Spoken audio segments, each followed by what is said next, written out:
Say hi to Daddy. That's a good girl. Mommy's having a baby. My parents, if I can say, they are amazing parents I ever have, and they do anything for me. I got amazing life here.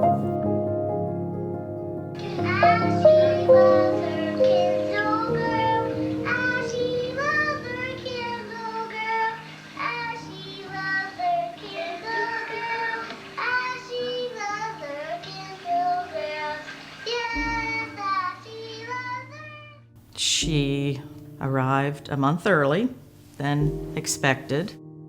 We had no idea that she was going to be born unhealthy. Everything up until the day I went in for an emergency C-section was very normal. That was the first we had heard that we had a medically fragile child. Literally an hour or so before she was born. Yeah. And they told us they expected a viral infection, that Down syndrome was a possibility, but it was probably way down the list. I mean, we had zero experience with special needs situations, with medical situations. We were like every other young couple. We presumed our children would be born healthy. On day 2 or 3 of her life, while Stu's still recovering from the anesthesia, the geneticist walks into the room and says, "You know, I have not seen a baby this hypotonic in years." Hypotonic meaning low muscle tone. He said, "She'll probably never walk." In ICU, and she had so many tubes. She was actually in the neonatal intensive care unit. She had so many tubes. I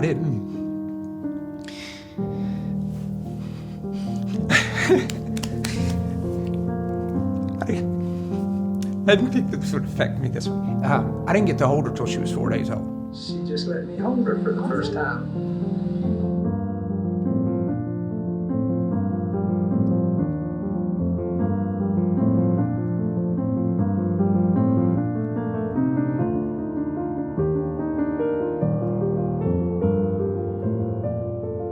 There were 2 individuals in our church that were musicians with the Charlotte Symphony. And part of their ministry is they would go down to CMC and play for cancer patients. So they came to the NICU and set up their instruments and played for her.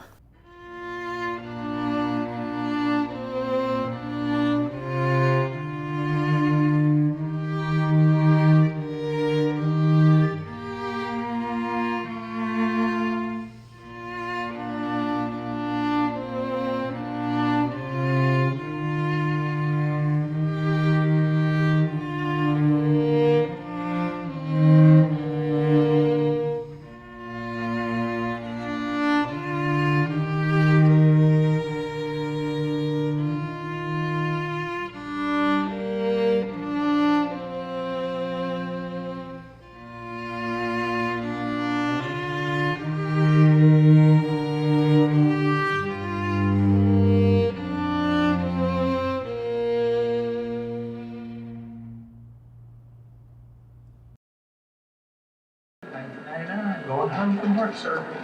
All right, coming up to go outside. Here we go. And we actually brought her home Christmas morning.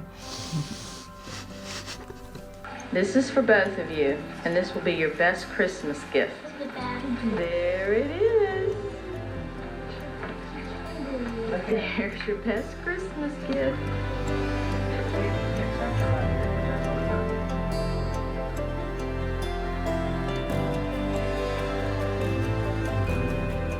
The hope you feel at Christmas, that hope continued.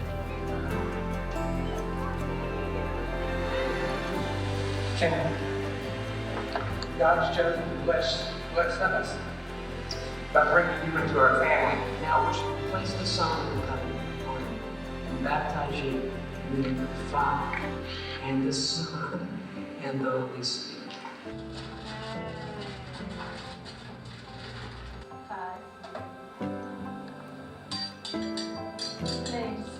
Kendall, can you show us Daddy? Show us Daddy. Good girl. There was one day in speech therapy it was in physical therapy, that I thought I heard Kendall say a sentence. So I just kind of looked over at the physical therapist, and she looked at me, she said, "Did Kendall just say a sentence?" She said, I heard a sentence, and I said, I did too. We, at this point, don't know what she's capable of. We know she's understanding us. We know she walked, or she can walk, and she defied what the prognosis there was. So I'm going to set my goals at her being able to talk someday. She was probably 6 years old at that point. I think she was.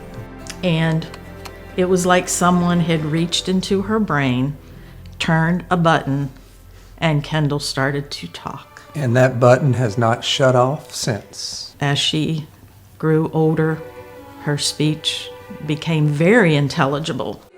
Kendall, what is today? What birthday? You keep it all on your phone. The 14th birthday. All right, what you waiting on, Bird? I used to pray for her. I put her to bed, and my prayer was something to the effect of, God, heal her if you will. If not, let her ability surprise people so you get the glory. Yes. That's pretty much the philosophy that we've tried to take. Now, are we perfect in it? No. Do we do it all the time? No. But that's kind of the way we've looked at her, is just give her the opportunity and let her go. Because we don't even know what all the possibilities are, much less what the limitations are. I will get older. I want to be a movie star and end up like California and New York, end up Hollywood and Broadway. I love performing. It's like I want to be like sing on stage one day. I really want to do that.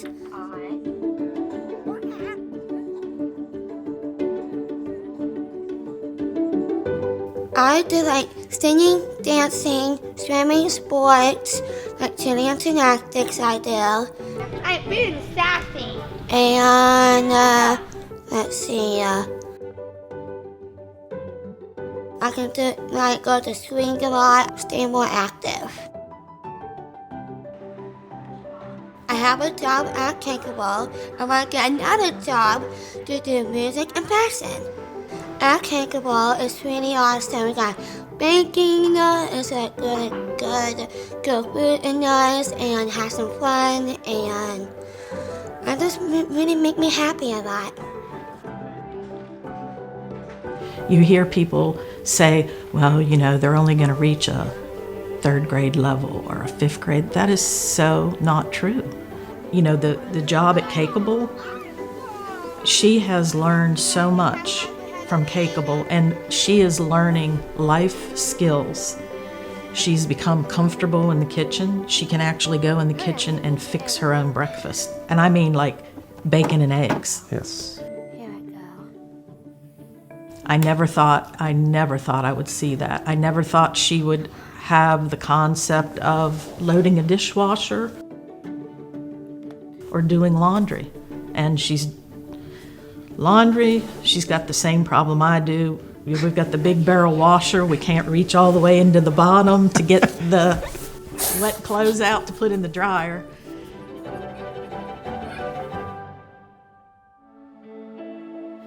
She teaches people that she is more typical than not typical.